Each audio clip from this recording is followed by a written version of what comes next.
السلام علیکم ناظرین، میں عامر صدیقی جے ڈی نیوز سے۔ ان کو آئینہ دکھایا تو برا کیوں مان گئے؟ 23 اپریل کی شام 4 بجے وزیر اعظم پاکستان ایک پرائیویٹ چینل پر ٹیلی تھون ٹرانسمیشن کی، جس کے دوران مخیر حضرات نے بے شمار امداد کی اور پاکستان وبا کے لیے خطی رقم جمع کی۔ اسی ٹیلی تھون ٹرانسمیشن کے دوران مولانا طارق جمیل صاحب نے ایک دعا فرمائی۔ اس دعا کے دوران مولانا طارق جمیل حقیقت بیان کی، تو جس پر مختلف قسم کے ٹی وی اینکرز نے ان سے معافی کا مطالبہ کیا اور پرائیویٹ چینل کو بلا کر ان کا میڈیا ٹرائل کیا گیا، جس پر مولانا طارق جمیل صاحب نے معافی کی درخواست کی۔ اور اس معافی کے بعد ایک میڈیا پر ایک بحث ہو گئی، کیا وہ ٹی وی اینکر حضرات جو کہ پرائیویٹ چینل پر پچھلے کئی دہائیوں سے مختلف قسم کے جھوٹ بھی بولتے آ رہے ہیں اور مختلف قسم کے ذرائع ابلاغ کا استعمال کرتے ہوئے، لفظی استعمال کرتے ہوئے مختلف قسم کی باتوں کرتے ہیں جو بعد میں پوری نہیں ہوتی، جو کہ دعوے کیے جاتے ہیں اور وہ جھوٹ ثابت ہوتا ہے؟ اور مولانا طارق جمیل صاحب جیسے ایک عالم دین سے ایک بات پر جو کہ حقیقت پر اور وہ حقیقت پر مبنی ہے، اور اسے معافی منگوائی گئی۔ آج کے اس پروگرام میں ہم نے اس پر تجزیے کے لیے نازیہ علی کو دعوت دی ہے تاکہ وہ اس پر تجزیہ کر سکے کہ مولانا طارق جمیل جیسے عالم دین سے جو معافی کا تقاضا کیا گیا اور بھی معافی منگوائی گئی، اور پوری دنیا خاص طور پر انڈیا جو کہ اس وقت وبا کے دوران تمام کا تمام کورونا کی ذمہ داری مسلمانوں پر لگا رہا ہے۔ آج ہی کا یہ واقعہ ہے کہ ایک سبزی فروش ایک ہندو محلے میں جاتا ہے تو وہاں پر تمام ہندوؤں نے جمع ہو کر اس سبزی والے کو مارا پیٹا دھکا دیا، اس کو محلے سے نکال دیا اور کہا کہ تم یہاں سے دفع ہو جاؤ، تم لوگ کرونا کا سبب بن رہے ہو۔ اور ایک تبلیغی جماعت پر ہندوستان میں واویلا کیا جا رہا ہے کہ تبلیغی جماعت اس کرونا وائرس کا ذمہ دار ہو رہی ہے۔ تو میں دعوت دوں گا نازیہ علی صاحبہ کو کہ وہ اس پر روشنی ڈالے کہ کیا میڈیا ٹرائل میں مولانا طارق جمیل صاحب سے جو معافی منگوائی گئی وہ ایک اچھا پہلو رہا یا میڈیا کی تذلیل کا سبب بنا یا ان سینئر اینکر پرسنز کا تذلیل کا سبب بنا؟ السلام علیکم نازیہ علی صاحبہ، کیسی ہیں آپ؟ وعلیکم السلام عامر صدیقی اور تمام ناظرین کو میرا سلام۔ نازیہ صاحبہ، آج کا پروگرام مولانا طارق جمیل کی اس معافی کے حوالے سے ہے جو ہمارے میڈیا چینلز پر منگوائی گئی۔ ہم اس کو ڈیفینڈ کریں گے اور اس کی بھرپور مذمت کریں گے، اور آپ نے اپنی تجزیہ بیان کرنا ہے کہ کیا یہ اقدام آزادی صحافت اور خاص طور پر ایسے سینئر تجزیہ کار جو کہ پاکستان کی کئی دہائیوں سے میڈیا کی نمائندگی کر رہے ہیں، کیا ان کا یہ اقدام درست ہے؟ میرا آپ سے پہلا سوال ہے، کیا علماء دین کو اس طرح سے میڈیا پر بلا کر ان سے معافی منگوانا ایک درست اقدام ہے؟ عامر، بہت زبردست، کیونکہ میں بہت تکلیف میں ہوں۔ جب مجھے یہ کافی دن ہو چکے ہیں اس بات کو، لیکن جب میرے ذہن میں یہ بات آتی ہے تو مجھے بہت یقیناً تکلیف اس لیے ہوتی ہے کہ جب میں بہت پریشان ہوتی ہوں یا پڑھائی سے یا فیملی یا کسی بھی معاملات سے، تو میں مولانا طارق جمیل کو سنتی ہوں۔ یقین کریں مجھے ایک راحت سی ملتی ہے اور مجھے سکون سا ملتا ہے، کیونکہ وہ دین کے ایسی باتیں بتاتے ہیں جس سے ہماری اللہ کی قربت بڑھتی ہے۔ ٹھیک ہے، ایک تو بحیثیت مسلمان جو ہے یہ اچھا نہیں بات ہے کہ ہم کسی کی انسلٹ کریں آن ایئر بحیثیت مسلمان۔ دوسری بات یہ ہے کہ میں آپ سے بہت چھوٹی سی بات کہوں گی، اعلیٰ اخلاق ہوگا تو اعلیٰ انسان بنے گا، اور جب اعلیٰ انسان بنے گا تو اعلیٰ سوسائٹی بنے گی۔ اب بات یہ ہے کہ دیکھیں سارا میڈیا جو ہے، یہ حامد میر کوئی کل ننھے بچے تو نہیں ہے، کل آئے تھے ٹی وی میں اور آج ہو گئے ماشاءاللہ، ان کو کافی دہائیاں گزر گئیں اس ملک کی سیاست کرتے ہوئے۔ انہوں نے تو پتہ نہیں اپنے آپ کو کیا سمجھا ہے، چاہتے ہیں ایجنسیز پہ الزامات لگا دیتے ہیں، چاہتے ہیں تو آن ایئر مولانا سے معافی منگواتے ہیں، نعوذ باللہ، پتہ نہیں شاید یہ اپنے خدا سمجھنے لگے اپنے آپ کو۔ بہت دکھ کی بات ہے وہ، اس لیے کہ اتنے سالوں میں کھا گئی سیاسی پارٹیاں اور پچھلی حکومتیں ہمارے ملک کو، ہمارا ملک تباہی کے دہانے پہ کھڑا ہے، قرضوں میں جکڑ گیا، عالمی دنیا میں ہماری کوئی عزت نہیں ہے، کرپشن، ہمارے یہاں کرپشن ہی کرپشن ہے، اور خاص طور پہ قانون کا تو قبرستان بنا دیا ہے۔ تو کیا یہ بتائیں، یہ سوال دیں، یہ جواب دیں قوم کو، حامد میر اور ملک صاحب اور وہ اینکر جن کو مولانا صاحب کی بات بری لگی، وہ آگے قوم کو یہ تو جواب دیں کہ انہوں نے کتنے لوگوں کو معافی منگوائی، کرپشن والوں کو کتنے لوگوں کو انہوں نے اپنے پروگرام میں بلا کے معافی منگوائی، ایسا کہیں نہیں ہوا۔ اور ایک عالم دین کو جو کہ انہوں نے سچ کہا کہ میڈیا جو ہے وہ جھوٹ بولتا ہے، اور اس کی آپ سوال کریں گے میں جواب دوں گی آپ کو ٹن بائی ٹن کہ حقیقت میں میڈیا جھوٹا ہے۔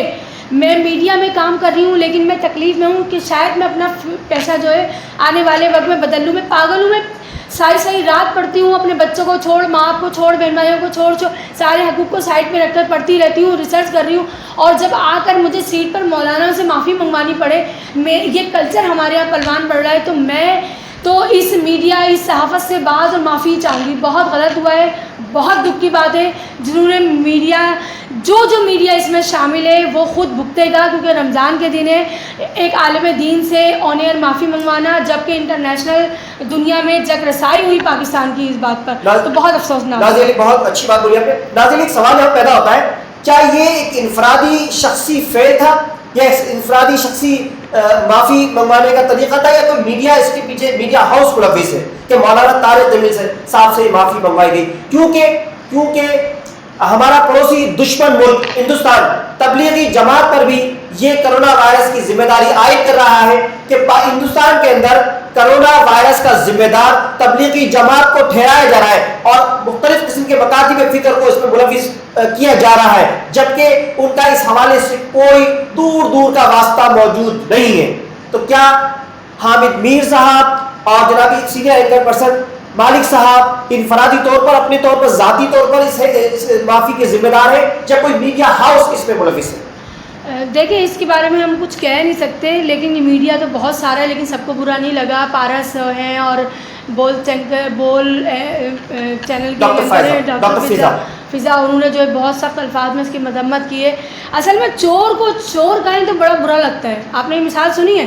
آپ جو چور نہیں ہے اس کو بولے اسے برا نہیں لگے گا، تو چور کی داڑھی پہ ٹکا۔ بالکل حامد میر کو کیوں برا لگا؟ آپ دیکھیں نا، جب ان کے بیٹے کی شادی ہوئی تھی تو سب موجود تھے، اور کہتے ہیں جو سچا انسان ہوتا ہے اس کے زیادہ دشمن ہوتے ہیں دوست، تو پھر ان کے دوست کیسے تھے؟ تمام سیاسی پارٹیوں کے لیڈران اس میں موجود تھے، تمام اینکر حضرات اس میں موجود تھے، تو خیر اپنی تو انہوں نے اچھی بنا ہی لی نا۔ چھوڑے پاکستان کو کیا کرنا ہے، پاکستان کیوں ترقی پہ جائے، پاکستان کے لوگ کیوں ترقی پہ جائیں، جو ان کو برا لگتا ہے اس کو معافی منگوا لیتے ہیں، اور جو برا نہیں لگتا وہ ہوتا رہے، پاکستان کی جو بھی ہوتا رہے۔ دوسرا آپ نے سوال یہ کیا کہ میڈیا اس میں ملوث ہے۔ دیکھیں اس کے بارے میں کیا کہہ سکتے ہیں، ایک پروگرام میں دیکھ رہی تھی، کیونکہ میں نے حامد میر کی جب پوری ہسٹری نکالی تو ناظرین بھی دیکھ رہے ہوں گے، اس میں انہوں نے جو ایڈمٹ کیا ہے کہ میرے را سے تعلقات ہیں، میرے CIA سے تعلقات ہیں، اور میری تمام ایجنسی سے ان کے تعلقات ہیں، وہ خود ایڈمٹ کر چکے ہیں۔ تو اب ہم نہیں کہہ سکتے کہ انہوں نے معافی منگوائی ہے، یہ ان کا اقدام، اس کے پیچھے کوئی ہاتھ ہے یا نہیں ہے، لیکن بہرحال جو بھی ہے وہ بہت برا ہوا ہے اور بہت تکلیف کی بات ہے۔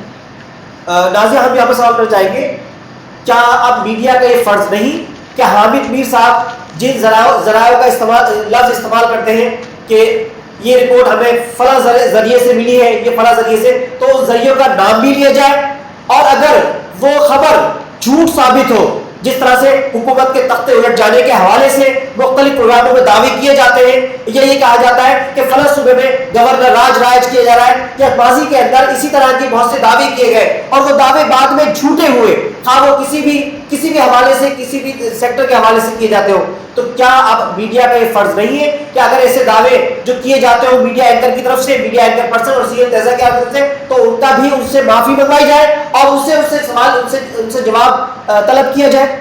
دیکھیں آپ کا سوال بہت اچھا ہے، بہت زبردست۔ دیکھیں سب سے بڑا مسئلہ پتہ ہے کیا ہے؟ دیکھیں آپ رشیا دیکھ لیں، چائنا ترقی پر ہے، رشیا کو دیکھ لیں آپ، اور جنوبی کوریا، بہت سے ممالک ایسے ہیں جن پر جو ہے اتنی فریڈم نہیں ہے صحافت میں، لیکن بہرحال وہ ترقی پر ہیں۔ تو ان ساری باتوں کو سوچتے ہوئے عالم دین سے معافی منگوانا، اور یہ تو بہت بڑا پہلو ہے کیونکہ وہ عالم دین تھے، لیکن اگر آپ تصویر کا دوسرا رخ دیکھیں تو پرویز مشرف نے جب آزاد میڈیا کیا اور وہ چلے گئے، وہ ہم جب سے ہمارا میڈیا آزاد اس کو بھی 2 دہائی ہو چکی ہیں تقریباً، ٹھیک ہے۔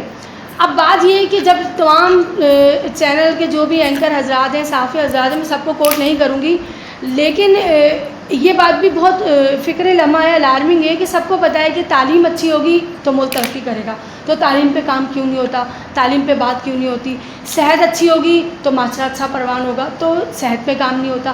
تو ہم جو دیکھتے ہیں نا، جو بیسک ایشوز ہیں، دیکھیں ایک 35% یا 45% جو پاکستان کا خوشحال طبقہ ہے، وہ تو خود کماتا ہے, خود کھاتا ہے, خود پڑھاتا ہے, خود لکھتا ہے, اور ہم ہر شو میں یہ بات کرتے ہیں کہ وہ تو خود, ہم ان کی بات ہی نہیں کرتے. ہم جے ڈی نیوز کے پروگرام میں صرف بات کرتے ہیں ان 65% طبقے کی جن کے لیے گورنمنٹ بنی, جن کے لیے مشینری گورنمنٹ کی آئی, تمام بیوروکریسی اور تمام منسٹری پارلیمنٹ, ان کو کوئی فائدہ نہیں پہنچ رہا. تو ہم یہ دیکھتے ہیں کہ ہمیں جو نا اپنا میڈیا, کیا کہوں, مجھے ناکام سا نظر آتا ہے, کیونکہ جب میں ریسرچ پیپر پڑھتی ہوں نا اپنے ملک کے ہی, تو وہ ریسرچ پیپر کہاں امپلیمنٹیشن ہو رہے ہیں میں نہیں جانتی, کیونکہ تمام ریسرچ پیپر میں تمام چیزیں ہائی لائٹ ہیں کہ یہ غلط ہے, اس کو ٹھیک ہونا چاہیے, یہ نظریہ ہے اس کو ٹھیک ہونا چاہیے, لیکن ایسا ہوتا وہ ہمیں نظر ہی نہیں آتا. یعنی کہ آپ یہ کہنا چاہتی ہیں کہ میڈیا, آزادی میڈیا کے خاطر خواہ عوام کو فوائد نظر نہیں آ رہے, آپ کہ یہ ہم نے دیکھیں میڈیا کو اتنی آزادی دے دی, اور آزادی ملنے کے باوجود میڈیا جس طرح سے کام کر رہا ہے لیکن اس کے عوام تک ثمرات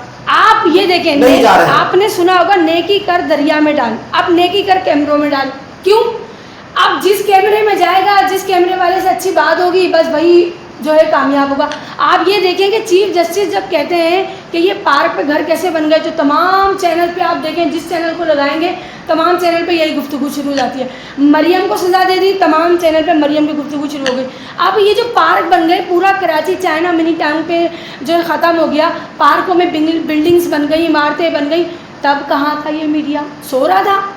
تب کہاں تھا یہ میڈیا؟ ان کو اتنی بری بات لگی اس کی, کیا کہتے ہیں, ہمارے مولانا صاحب کی, کہ اسی وقت معافی منگوا لی. تو پھر میڈیا تو سو رہا ہے نا, میڈیا تو جھوٹا ہے, روزانہ پروگرام کر رہا ہے, سب کچھ کر رہا ہے, 5 سال بعد 4 سال بعد چیف جسٹس کسی آرڈر کو پاس کرتے ہیں, سارا میڈیا جا جاتا ہے. اس کا مقصد کیا ہے کہ کوئی نہ کوئی 2 نمبری اندر ہے, اور میڈیا سچ نہیں بولتا. جب چیف جسٹس دکھلاتے ہیں تو ان کی آنکھوں سے دکھلاتا ہے, اس کے بعد پھر خاموش. یعنی کہ یہ کہا جا سکتا ہے کہ میڈیا کی اپنی ایک مکمل کوئی پالیسی نہیں ہے کہ کس طریقے سے کوئی پروگرام کیا, کوئی بات کی گئی, کوئی کسی ایشو پر ڈسکس کیا گیا اور پھر اس کا کوئی فالو اپ نہیں لیا گیا. یعنی کہ کوئی آرڈر آئے گا, کوئی پیچھے سے ڈنڈا آئے گا تو میڈیا جاگے گا, میڈیا پھر اپنی خبریں چھاپے گا, پھر اپنی میڈیا کی دکانداری چلائے گا. عمران خان نے, میرا ایک سوال یہاں پر اس حوالے سے ہے, کیا ہمارا قومی میڈیا اور انٹرنیشنل میڈیا سچائی پر مبنی خبریں شائع کرتا ہے, نشر کرتا ہے؟ دیکھیں, جب مولانا طارق صاحب نے یہ بات کہی نا کہ میڈیا جھوٹ بولتا ہے, تو میں خود میڈیا کا حصہ ہوں اور مجھے بہت خوشی ہوئی. خیر میں تو ابھی نئی میڈیا میں آئی ہوں, اور مجھے خوشی اس بات پہ ہوئی کہ آپ تھوڑا سوچیں. یونائٹڈ نیشن, ٹھیک ہے, سپر پاور, یونائٹڈ نیشن کی تمام 35 ایجنسیاں, 73 سال سے کشمیر بند, آزادی ختم, 73 سال سے فلسطین کے لوگ مر رہے ہیں, لبنان, شام, ایران, تو انٹرنیشنل میڈیا جھوٹا ہو گیا. اب آ جائیں آپ ڈومیسٹک ایشوز پر. آپ ڈومیسٹک ایشوز میں آپ یہ بتائیں کہ ایک سبزی چرانے والی خاتون کو تو سزا مل جاتی ہے, اور جو اربوں خربوں ملک کا لوٹ کے کھا گئی مریم نواز, ان کو پروٹوکول ہے. تو اب ہم یہ بتائیں سچ اور جھوٹ. غریب طرز غریب سے غریب ہو گیا. مجھے آپ نا ایک تمام دنیا کو ان کا آئینہ دکھائیں. تمام جتنے بھی ہمارے چینلز کے اینکر ہیں نا, ان کے جا کے گھر دیکھیں, ان کی رہائش دیکھیں. صحافی جو بڑے ہیں ان کی رہائش دیکھیں, ان کے گھر دیکھیں, ان کے بچے کہاں پڑھ رہے ہیں. تو ان کو یہ کیوں نہیں خیال آتا کہ ہمارے بچے اتنے اچھے اسکولوں میں, کالجز میں, یونیورسٹیز میں پڑھ رہے ہیں, تو یہ جو قوم کے بچے ہیں ہمیں تو ان کو پیسے تھوڑی دینا ہے. گورنمنٹ کو ایکٹیو کریں, گورنمنٹ کو ہائی لائٹ کریں, اس کے بعد اس پہ کوئی ایکشن پلان دیں, اس پہ کوئی ٹارگیٹ دیں کہ بھائی 1 سال کا ٹارگیٹ ہے, 2 سال کا ٹارگیٹ ہے, 5 سال کا ہے. کب یہ 100% ہم تعلیم پہ جائیں گے؟ آرٹیکل 25A کے تحت تمام بچے فری ہیں, اور جو فری ہیں وہ بالکل ہی فری ہیں, کیونکہ گورنمنٹ اسکول میں جا کے وہ جو صحیح صلاحیت ہے وہ بھی ختم کر دیتے ہیں. کوئی کیپیبلٹی نہیں ہے ٹیچر میں, کوئی اسکلس نہیں ہے ٹیچر میں, کچھ ٹیکنالوجی کی مہارت نہیں ہے. تو میں اس میڈیا کو کیا بولوں, مجھ سمیت تمام میڈیا اندھا ہے اور جھوٹا ہے. کیونکہ اگر سچا ہوتا تو فیکٹ پہ بات کرتا, اور اگر فیکٹ پہ بات کرتا تو پاکستان تو بہت کامیاب ترین پاکستان میں لوگ رہتے ہیں. پاکستان میں بہت پوٹینشیل ہے, بہت صلاحیت ہے. ہم نے F-16 ہمیں منع کیا, ہم نے F-17 بنا لیا, ہم کیا کچھ نہیں کر رہے ہیں. تو بات یہ کہ لیکن یہ میڈیا اگر اپنی انٹرسٹ کو ہٹا کر ملک و قوم, غریب لوگ کے انٹرسٹ پہ بات کرے, کوئی ٹارگیٹ دے, سیاسی پارٹیوں کو, 100 سے زیادہ سیاسی پارٹیاں ہیں, کیا کر رہی ہیں کچھ نہیں پتا. اتنی بیوروکریسی, منسٹری کیا کرتی ہے کچھ نہیں پتا. انفراسٹرکچر ہمارا تباہ ہو گیا, تو ہم کیسے بولے؟ آ کے قوم سے سب خود معافی مانگے کہ کھا گئے قوم کو, 10-10, 20-20, 50 لاکھ تنخواہ لیتے ہیں, اور قوم کے لیے کیا کر رہے ہیں قوم کو بتائیں. مولانا طارق صاحب سے تو انہوں نے معافی منگوا لی, معافی ان کے لیے ذلت کا سامان ہوگی. نازیہ علیم, آپ نے بہت اچھی بات کی, بہت سارے ایشوز پر بات کی اس حوالے سے. کہ میڈیا اپنی قومی ذمہ داری پوری طرح سے نبھا نہیں رہا. اگر وہ نبھائے تو عوامی ایشوز کو جس طریقے سے وہ اجاگر کرتا ہے اس کو آگے تک لے کے جائے, اور پھر یہ دیکھے کہ وہ عوامی ایشوز اس کے ثمرات عوام تک پہنچے, یا جس ادارے کے لیے وہ آواز اٹھائی گئی تھی, جس شخص کے لیے وہ آواز اٹھائی گئی تھی, جس انسان کے لیے آواز اٹھائی گئی تھی, جس محکمے کے لیے وہ آواز اٹھائی گئی تھی, جس کے حق کے لیے وہ آواز اٹھائی گئی تھی, وہ آواز اس تک پہنچی اور اس کے ثمرات اس کو ملے. آخر میں آپ سے ایک سوال کرنا چاہوں گا کہ ہمارا آزاد میڈیا آنے والی نسل اور نوجوان نسل پر کس طرح کے مثبت یا منفی اثرات مرتب کر رہا ہے؟ کیا یہ مثبت اثرات مرتب کر رہا ہے تو کس طریقے سے, اور اگر منفی کر رہا ہے تو کس طریقے سے, اور اس کی روک تھام کے لیے بہتر میڈیا کا کردار کس طریقے سے کیا جا سکتا ہے؟ میں شارٹ میں تھوڑا سا بتانا چاہوں گی, اس پہ کوئی پروگرام رکھیے گا تو تفصیل سے بات ہوگی. دیکھیں ہمارے یہاں جو ہے تمام چینلز پہ شو آ گئے, ٹھیک ہے, چیمپئن شو آپ نے دیکھا ہوگا, ایک اتنی واحیات اس میں لینگویج استعمال ہو رہی ہے, واحیات ڈریسنگ استعمال ہو رہی ہے, تو یہ یوتھ پہ کیا اثر پڑے گا. بول چینل پہ آپ دیکھیں گیم شو چل رہا ہے, لاکھوں بانٹ رہے ہیں, کروڑوں بانٹ رہے ہیں نا, لوگوں کو قوم کو عادی بنا دیا ہے چھیننے کا, کیونکہ وہ پھینکتے ہیں اور قوم چھینتی ہے. اچھا آپ پھر ٹک ٹاک آ گیا ہے, آپ دیکھیں کہ وہ احسن خان کا بول نائٹ میں جو ہے وہ انہوں نے جو ہے, میں آپ کو اس پہ تھوڑی سی بات بتاؤں, میری بیٹی 9 کلاس میں پڑھتی ہیں 2, اور میں بہت سختی کرتی ہوں بچوں پہ پڑھائی پر. تو میری بچی نے مجھ سے سوال کیا, مما آپ اتنا پڑھائی پہ سختی کرتی ہیں, تو یہ دیکھیں آپ مہوش حیات کو تمغہ امتیاز مل گیا, اور بول چینل پہ جو وہ احسان خان تو ٹک ٹاک کی تمام لڑکیوں کو اور لڑکوں کو بلا کے ان کو انعامات دے رہے ہیں, ان کی حوصلہ افزائی کر رہے ہیں. اور دوسرا یہ جتنے بھی چینلس آ رہے ہیں اس میں دیکھیں آپ یہ لوگ کتنی ترقی پہ جا رہے ہیں, ہم کیا کریں گے مما پڑھ کر. تو میں اپنی بچی کی بات سن کے حیران یہ ہوئی کہ یہ آپ کے سوال کا جواب ہے, کیونکہ میں اپنے گھر میں وہ چیز تلاش کر رہی ہوں کہ کوئی چینل ایسا نہیں ہے کہ میں بچوں سے بولوں بیٹا اس پہ بیٹھو اور کچھ تمہیں علم ملے گا, کچھ تمہیں تربیت ملے گی, یا تمہارے اندر پڑھنے کی کوئی جستجو پیدا ہوگی. ایک مریم شہید ہوئی تھی پائلٹ, اس پہ ایک ڈرامہ فلم بنا دیا, بس بہت بڑا کام ہو گیا. ہمیں کسی ہر ڈرامے میں دیکھیں, خبروں میں, ہر ڈرامے میں محبت, پسند, شادی, بھابھی, بیوی, اس کے علاوہ ہمیں کچھ نظر نہیں آتا. تو بچوں میں جو جذبات ہیں وہ کہاں سے ابھریں گے؟ دیکھیں اسکول ہمارے پاس نہیں, سوسائٹی ہمارے پاس نہیں, 65% والدین ہمارے پاس پڑھے لکھے نہیں ہیں, ٹیچر اسکول میں ٹیچرس کے نام پہ دھبا ہے. میں پھر 35 کی نہیں, ان 65% بندوں کی بات کر رہی ہوں. تو آپ یہ بتائیں, تمام چینلز پہ شو آنا شروع ہو گئے, لوگ چلے سے مارننگ شو میں صرف ڈریسنگ دکھاتے ہیں, تیاری دکھاتے ہیں, میک اپ کرنا بتاتے ہیں, تو اور شادی کرنا, خاص طور پہ 2-3 چینل تو ایسے ہیں جن میں صرف شادیاں دکھا رہے ہیں. تو ہم اپنی یوتھ کو اصل میں تیار کیا کر رہے ہیں؟ شادی کرنے کے لیے, پسند کے لیے, محبت کے لیے, اور فیشن ڈیزائننگ کے لیے, میک اپ کے لیے. ہم کسی چینل پہ ہمیں زیادہ تر یہ نظر نہیں آتا کہ کوئی اچھے ڈرامے بن رہے ہوں جن سے ہماری یوتھ پہ امپیکٹ ہو. وہ کچھ غریب گھرانے سے کوئی پڑھ کے نکلا تو کچھ بن گیا. تو یہ کہ میرا بڑا شکوہ ہے اس بات پر, اور میں درخواست کروں گی تمام میڈیا کے مالکان اگر مجھے سن رہے ہوں تو خدا را ایسے ڈرامے بنائیں, ایسے تھیٹر بنائیں, ایسی فلمیں بنائیں, ایسی چیزیں بنائیں جس سے ہماری یوتھ پہ اثر ہو, اس میں جذبہ پیدا ہو, نئی نسل پر مثبت اثرات مرتب ہو. دوسرا جس طریقے سے آپ نے اس وقت جو روشنی ڈالی ہے, دوسرا ٹاک شوز پہ دیکھیں, میں خود دیکھتی ہوں اور بہت سے ٹاک شوز پہ بڑی انفارمیٹیو جو ہے انفارمیشن آ رہی ہوتی ہے, اتنی کہ بعض وقت میں لکھ لیتی ہوں. لیکن زیادہ تر جو شوز ہیں نا وہ بحث ہو رہی ہے, تحقیق نہیں ہو رہی. تو بحث پہ کوئی ٹارگیٹ نہیں ہوتا, بحث میں ٹارگیٹ ہونا چاہیے کہ ٹھیک ہے اگر ایم این اے جو ہے پی پی کا آیا ہے, پی ٹی آئی کا آیا ہے, یا ننلی کا, انہیں ٹارگیٹ دیں کہ آپ کس علاقے میں 1 سال بعد کیا آپ کیا وہ جو بدنظمی ہے, انفراسٹرکچر ہے وہ بہتر ہوگا. ہمارے پاس ٹارگیٹ نہیں ہے, ہم صرف باتیں کرتے ہیں. اور دیکھیں جب تک کہ باتیں عمل میں نہیں آئیں گی ہم کچھ نہیں کر سکتے. بس یہی میرا پیغام ہے کہ بہت میڈیا اچھا بھی کام کر رہا ہے, ہم نے تمام میڈیا کو کرٹیسائز نہیں کیا, لیکن جو اچھا کام کر رہے ہیں ان کو مزید اچھا ہونے کی ضرورت ہے. یہ جتنے شوز صبح مارننگ اور شام میں, ان کو ختم کر کے کچھ یوتھ کے لیے کوئی نئی پالیسی بنائی جائے, یوتھ میں کچھ جو ہے پوٹینشیل جو ہے اس کو ختم نہ کیا جائے, اس کو بڑھایا جائے. بہت بہت شکریہ ناظر علی, آپ نے کافی اچھی روشنی ڈالی. یعنی کہ میڈیا کے جو یہ پہلو تو آپ نے بتائے, یہ منفی پہلو ہے جو ہماری نئی نسل پر منفی اثرات مرتب کر رہے ہیں. تو میڈیا, میں چاہوں گا اس پروگرام جے ڈی نیوز کے اس پروگرام کی طرف سے کہ میڈیا اس طرح کے پروگرام مرتب کرے جس سے ہماری نسل پر مثبت اثرات مرتب ہوں, اور سوشل میڈیا کو ہینڈل کرنے والے وہ حضرات جو کہ اس کے ذمہ داران ہیں, اور بالخصوص وفاقی وزراء سائنس و ٹیکنالوجی اور تمام کے تمام وہ ادارے جو کہ سوشل میڈیا کو کنٹرول کر رہے ہیں, وہ مکمل طور سے کنٹرول کرنے کی کوشش کریں. کیونکہ اس سوشل میڈیا کو اور میڈیا کو کنٹرول نہیں کیا گیا تو ہماری آنے والی اور موجودہ نسل بہت خرابی کی طرف جائے گی. میں جے ڈی نیوز کے اس پلیٹ فارم سے مولانا طارق جمیل سے معافی کا طلبگار ہوں, معافی چاہتا ہوں, کیونکہ یہ جو معافی آپ سے منگوائی گئی, یہ جو میڈیا ٹرائل آپ کا کیا گیا, یہ انفرادی طور پر کچھ اشخاص کی ذاتی ایما پر کیا گیا, اس کا کسی میڈیا ہاؤس سے کوئی تعلق نہیں. میڈیا ہاؤس کبھی نہیں چاہتا کہ کسی علماء دین, علماء حق اور اکابرین دین اور علماء اکرام سے کوئی معافی منگوائی جائے, کیونکہ مولانا طارق جمیل کی دعا کے اندر صرف اور صرف ان باتوں کی طرف اشارہ کیا گیا تھا کہ میڈیا کے اندر اگر کوئی جھوٹ بولا جا رہا ہے, خدا را اس جھوٹ سے بچا جائے. میڈیا کے اندر کچھ فحاشی دکھائی جا رہی ہے, خدا را اس فحاشی سے بچا جائے. میڈیا کے اندر کچھ غلط باتوں کو پروموٹ کیا جا رہا ہے, خدا را ان باتوں سے بچا جائے. اور یہی وہ باتیں ہیں جس سے ہم اللہ تبارک و تعالیٰ کے عذاب سے بچ سکیں گے, کیونکہ اس وقت پوری دنیا, کم و بیش دنیا کے تقریباً 210 ممالک کورونا کی بدترین وبا میں ملوث ہو چکے ہیں اور تقریباً 40 لاکھ افراد اس میں بیمار ہو چکے ہیں.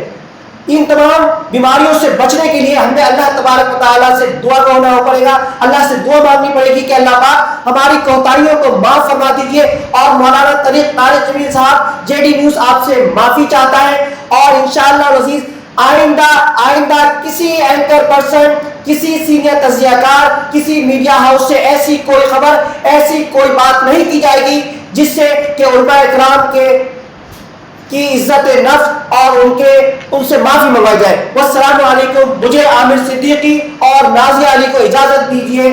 آئینہ دکھایا تو برا کیوں مان گئے؟ میرے دوست, برا نہ مانیے گا. یہ ایک حقیقت ہے کہ مولانا طارق جمیل صاحب دنیا کے دلوں پر حکمرانی کرنے والی شخصیت ہے. ہمیں اختلاف ان سے ہو سکتا ہے, ان کی شخصیت سے اختلاف ہو سکتا ہے, ان کی کچھ روایت اور کچھ باتوں سے اختلاف ہو سکتا ہے, لیکن مولانا طارق جمیل کی جو خدمات ہے اس کو بین الاقوامی سطح پر ریکگنائز کیا جاتا ہے. والسلام علیکم ورحمۃ اللہ وبرکاتہ.